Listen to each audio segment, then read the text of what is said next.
नमस्कार सभी को। महाशिवरात्रि की बहुत बहुत शुभकामनाएं। दोस्तों, भगवान शिव को समझना आसान नहीं है, बहुत मुश्किल है शिव तत्व को समझना, क्योंकि शिव वो हैं जो स्वयं विष पीकर दूसरों को अमृत देते हैं। ये सिर्फ शिव ही कर सकते हैं। लेकिन लोगों के दिमाग में जो भगवान शिव की छवि बिठाई गई है, वो कई मैं भजनों में जब सुनती हूँ तो जो भजन लिखने वाले हैं, अफ़सोस होता है कि वो किस तरह से ये चीज़ें लिख सकते हैं शिव तत्व को जाने बिना।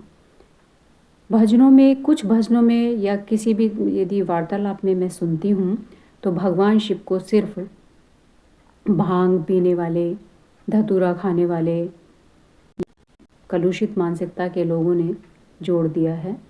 भगवान शिव में बुराइयां देखना, सोचिए कि कितनी अधम वृत्ति है और कहाँ आप जाने वाले हैं, गर्त में जाने वाले हैं यदि भगवान शिव को आप उनका वर्णन इस तरह से करते हैं।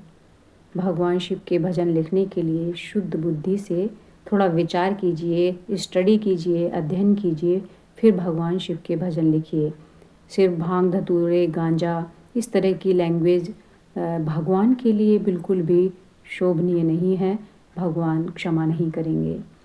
और दूसरा, आप गलत मैसेज लोगों के दिमाग में बिठाते हैं कि भगवान शिव तो सिर्फ भांग, धतूरा, गांजा और इस तरह की चीज़ें खाते हैं।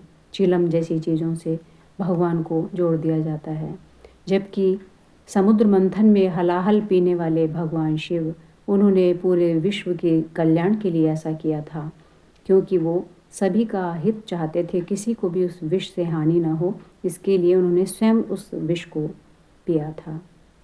तो भगवान शिव को सही रूप से जानिए। बहुत दयालु हैं हमारे भगवान शिव, और जितने दयालु हैं उतने ही क्रोधी भी हैं। आशुतोष नाम है उनका, क्योंकि बहुत जल्दी ही प्रार्थनाएं सुन लेते हैं, प्रसन्न हो जाते हैं। और इतने प्रसन्न हो जाते हैं, इतने भोले हैं हमारे भगवान शिव कि जो भी उनकी तपस्या करता है, चाहे वो राक्षस ही क्यों ना हो, उसको भी वरदान दे देते हैं। और वरदान फिर उन्हीं के लिए हानिकारक भी हो जाता है। फिर भगवान विष्णु कोई लीला रच के फिर उसका समाधान ढूंढते हैं, मगर भोलेपन में हमारे भगवान शिव किसी भी प्रजाति का, किसी भी व्यक्ति विशेष का भेद नहीं करते और किसी को भी प्रसन्न होकर वरदान दे देते हैं। तो ऐसे हैं हमारे भोले शिव, और उतने ही क्रोधी भी हैं। यदि कोई गलत करता है, बहुत खतरनाक, यदि गुस्सा उनको आ जाता है तो पूरी सृष्टि का विनाश भी कर देते हैं। तो जितने दयालु हैं उतने ही क्रोधी भी हैं, क्योंकि तीसरा नेत्र खोलते ही विध्वंस भी मचा देते हैं हमारे शिव।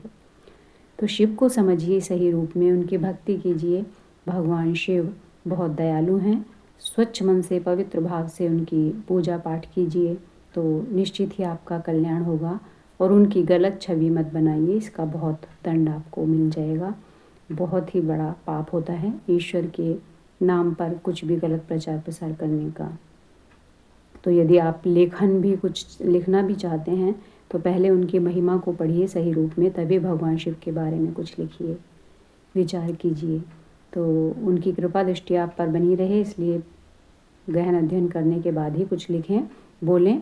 हमारे आशुतोष भगवान शिव का आशीर्वाद प्राप्त करें और शिवरात्रि भगवान शिव की दिल से पूजा करें, स्वच्छ मन से पूजा करें, सभी के कल्याण की सोचें। जिस तरह भगवान शिव ने सबके कल्याण की भावना रखते हुए विष को पान किया, उसी तरह से स्वयं से ऊपर उठकर दूसरों के लिए सोचिए। नमस्कार, आपका दिन मंगलमय हो। इसी शुभकामना के साथ विदा लेती हूँ।